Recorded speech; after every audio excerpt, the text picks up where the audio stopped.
In today's lesson, what we're going to do is apply what we've learnt about factorising, or our techniques of factorising, to help us with the simplification of a number of algebraic fractions. So let's get stuck into it. So we've got this fraction here that we want to simplify. So the best bet is to try and factorise it, and kind of let's just see what happens. All right, so this numerator here, what I'm going to attempt to do is, I notice that it's a trinomial. So the technique I'm going to use is the cross method to factorise the trinomial. Right, so that will be a 3 and that will be a 1. Now, to make 8x squared, what I'm going to guess first is 4x and 2x. All right, let's do a quick check on this. This is going to be 4x and 6x. That can make 10x. So I think I've got this correct. Now, one of these has to be negative. No, that's not correct. So I'm going to have to change that. I'm going to try the reverse. I'm going to try 2x and 4x. Okay, now that's going to be 12x, that's going to be 2x. I need them subtracted to equal 10.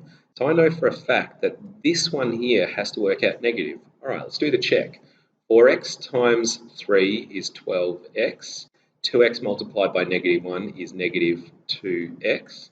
Those two added together equals 10x, which also happens to be our middle term. So let's whack that in some brackets and that in some brackets. I've got 2x plus 3, 4x take 1, all over 2x plus 3. And it just so happens, purely by coincidence, that we get this same thing on the numerator and denominator. So we can cancel those out and we're left with 4x take 1. All right, so that is the same as 4x take 1. All right, so we'll just use the same technique over and over again now and see how we go. All right, so this one here, let's use the cross on the top, 1, 1, and I think it's going to be 4x and 3x to make the 12x squared. Now, it has to be negative 1, so I believe this one will be the negative. Let's do the check. 3x, negative 4x, added together equals negative x, winner. Right, so the numerator will be 4x plus 1, 3x take 1. All right, the denominator now, working hard here. All right, so that's going to be 3 and 1, and I think it's going to be the same 2 as before. I think it's going to be 4x and 2x. This time, I think they're both going to be positive. Let's see what happens. We get 12x and 2x, which when added together equals 14x. Yep, we got it. Okay, so that's going to be 2x plus 3, 4x plus 1. Just so happens that they cancel out, leaving us with 3x take 1 in the numerator and 2x plus 3 in the denominator. All right, what's going on here? Two terms. All right, let's try this one here. So what I note there is with two terms and a subtraction, I note that I'm probably going to use dots. So let's write this as the difference of perfect squares. So I'm going to rewrite this one as 2x all squared, take away 1 squared, times, this one here I'm going to write as the difference of 2 squares as well. That's 3x all squared, take away 2 squared. All right, in the denominator there, I'm going to pull out 4 as a common factor and write it as 2x take 1. So I'm just going to factorise that by pulling out highest common factor.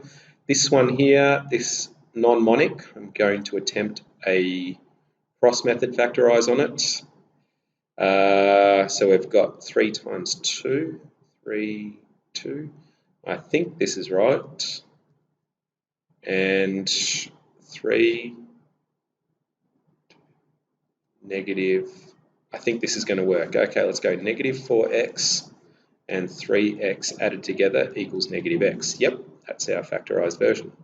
So 3x take 2, 2x plus 1. All right, now let's factorise using the difference of 2 squares technique. So remember that that's just 2x take 1, 2x plus 1. Okay, so I'm just going to factorise that. That goes there with a subtraction, that goes there with the addition. All over 3x take 2, 2x plus 1 times 3x take 2, 3x plus 2 over 4, 2x take 1. All right, let's slash that with that, that with that, that with that. Whoa, got rid of a lot there. Okay, and I think we're left with 3x plus 2, 3x plus 2 all over 4. All right, let's have a look at this last one. So I've got difference of two squares obviously here.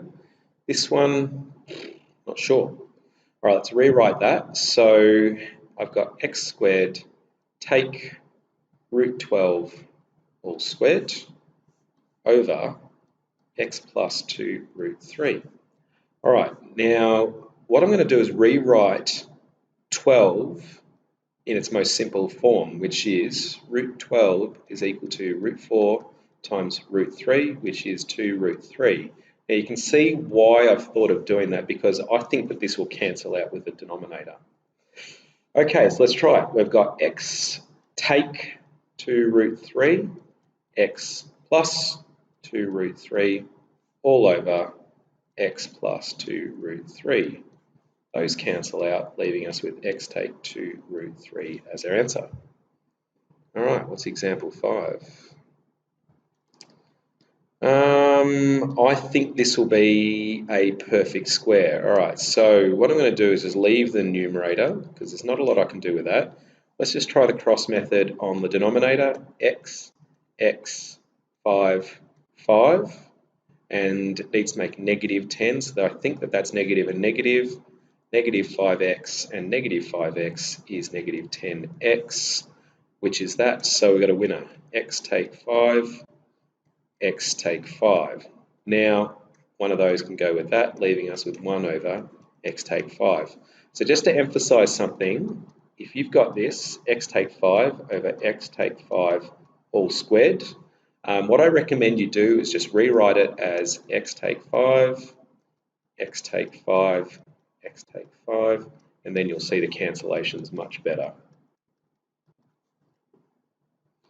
All right, we can simplify algebraic expressions when they're added and subtracted by using the same technique that we use with fractions. Okay, so if I was adding a half and a quarter together, what I would recommend you do, this is what I say to year 7s, is make the fractions have the same number of parts before you add them together. So I'm going to make this a 4-part fraction by saying that this is 2 over 4 plus 1 over 4. Fractions have the same number of parts, so that's 3 parts out of 4. Okay, so it works exactly the same way when we've got algebra. Okay, so let's try this first one. Okay, so what I need to do is make the fractions the same number of parts. So I'm going to times that by 4, times that by 4, times that by 5, times that by 5. I got 5x over 20 plus 4x over 20. Now with the same number of parts, I'm going to say that this is 5x plus 4x over 20 or 9x over 20. All right, this one we're going to use a similar technique. The lowest common denominator is going to be 20, so times 2 times 5. Now times 2 times 5. Now don't forget to multiply all of the numerator by that particular value. So I recommend you rewrite this out one full line, 5. 3x take 8, take 2, x take 3, all over what will be a big common denominator, which is 20. All right, now let's expand this thing out. So I've got 15x, take 40, take 2x plus 6, all over 20. What have I got? 13x, take 34, all over 20. Done. All right, this one here, what is our common denominator? Well, a good way of thinking about it is they need to look the same, okay? So over here we got a 20 as a common denominator. Also over here we got 20, should vary the denominators a bit, but doesn't matter. So how would I make them look the same? Well, I know that if a gets multiplied by a, it's going to be an a squared denominator. So I'm going to do that. I'm going to multiply that by a, and leave this one here. So I've got 5a over a squared plus 2 over a squared. Now with fractions of the same parts, I'm going to say that I've got a squared and 5a plus 2. And that's all we can do with that. All right, the final problem that we're going to do. So I need x plus 5 to look like x take 2 or vice versa. How am I going to get them to look the same? Well, one way to do common denominators. So here's a problem here. Let's just say I've got 3 over 64, and I'm adding 7 over 59 for argument's sake. What is the lowest common denominator? Well, confession time. I wouldn't have a clue.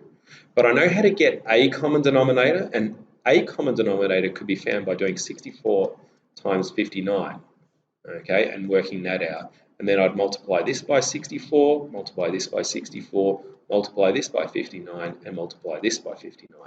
All right, I'm not going to do that because the numbers there are hideous, okay, but I'm going to use the same technique on this one here. So how can I make these the same denominator? What I'm going to do is just multiply them together. So this is going to be 7 over. Now, what am I going to multiply this side by? I'm going to multiply it by x take 2 over x take 2.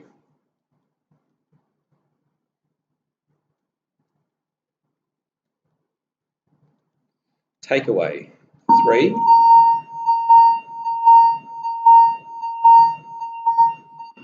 Obviously recording this at school. 3, this is going to be, so this side here I'm going to multiply this by x plus 5, x plus 5.